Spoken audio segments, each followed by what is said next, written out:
Hello, my beautiful souls. I hope that everyone out there had a wonderful holiday season. I know that we're in the season of Kwanzaa now, but I hope everybody had a great Hanukkah, great Christmas, and are ready to start approaching the new year. So I felt inspired to do a quick commentary on reading and free will and choice. So as I do personal readings, because I do personal readings, and I'll leave a link down below if you're interested in personal readings. Um, I started seeing a common theme, and a lot of the readings that I get to see, especially with women, I've seen it with men as well, but mostly with women. I get asked a lot about a significant other and how to let go of someone who doesn't serve you.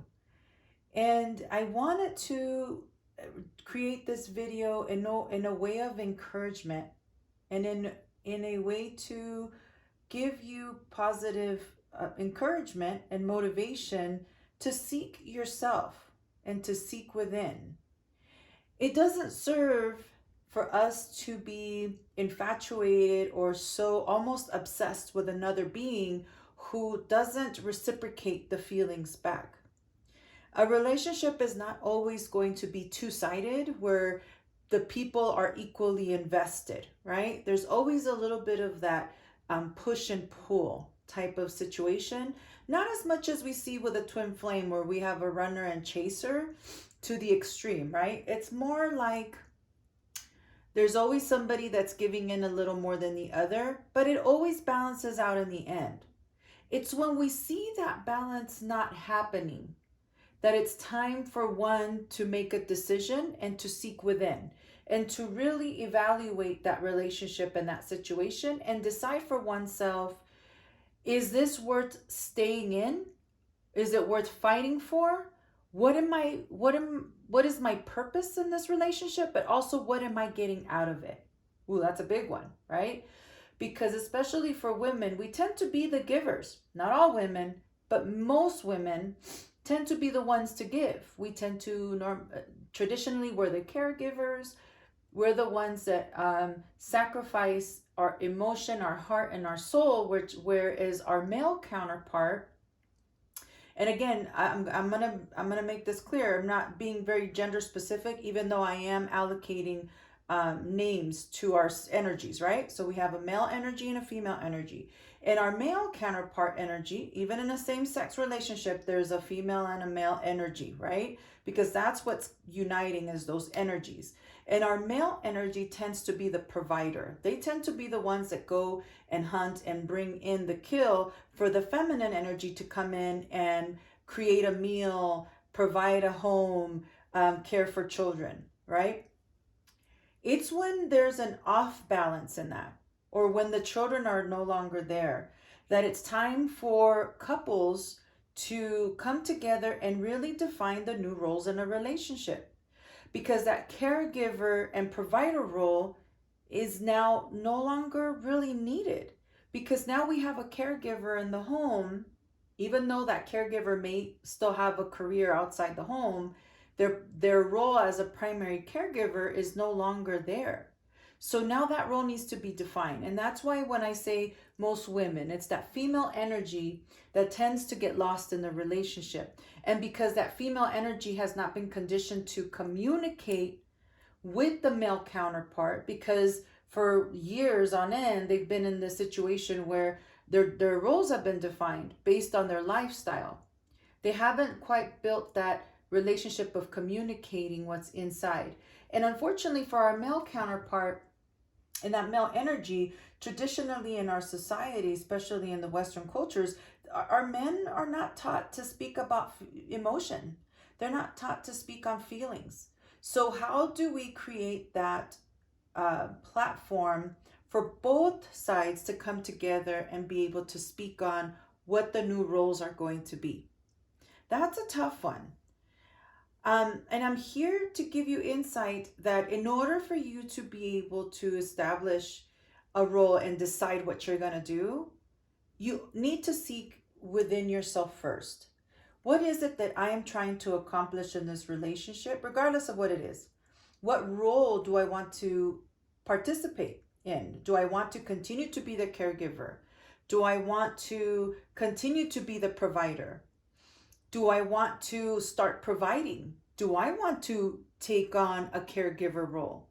These are honest questions that should be asked within a partnership, within a relationship, within a couple that our society has not allowed for us to have.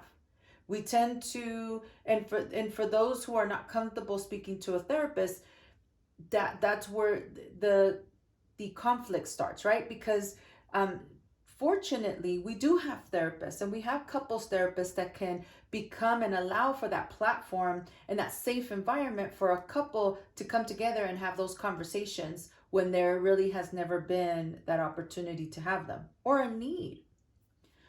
So, my beautiful souls, the point of this commentary is to give you insight into what is to come once you are empty nesting or the roles in a relationship are starting to shift.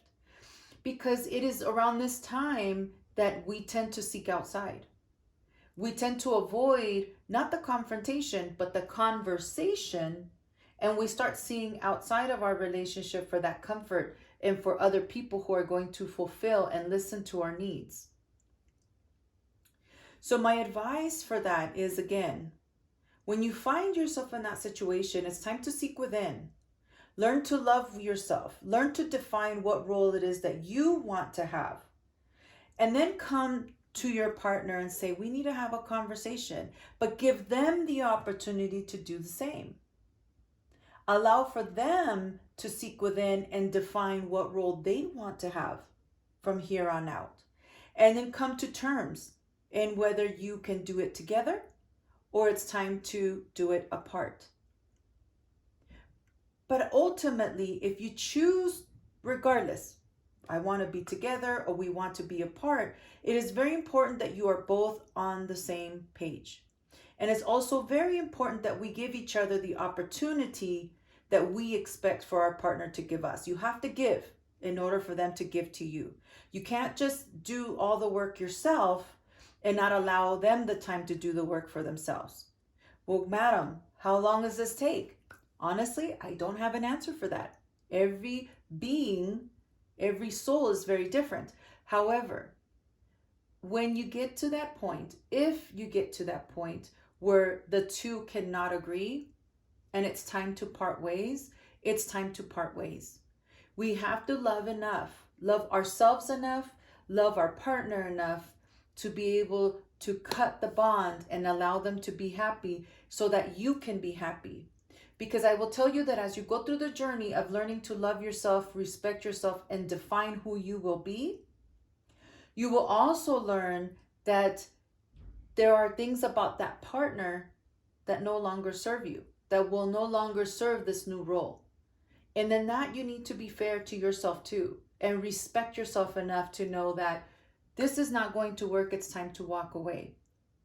Not holding on to one another.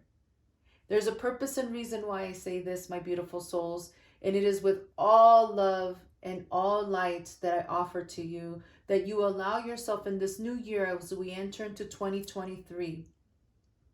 There will be some rocky moments, there will be some rocky changes that are going to come, especially within the first few months of the year. Some of my signs are going to feel like their worlds have been turned upside down, while others that have had their worlds turned upside down in the last few years are going to see miracles.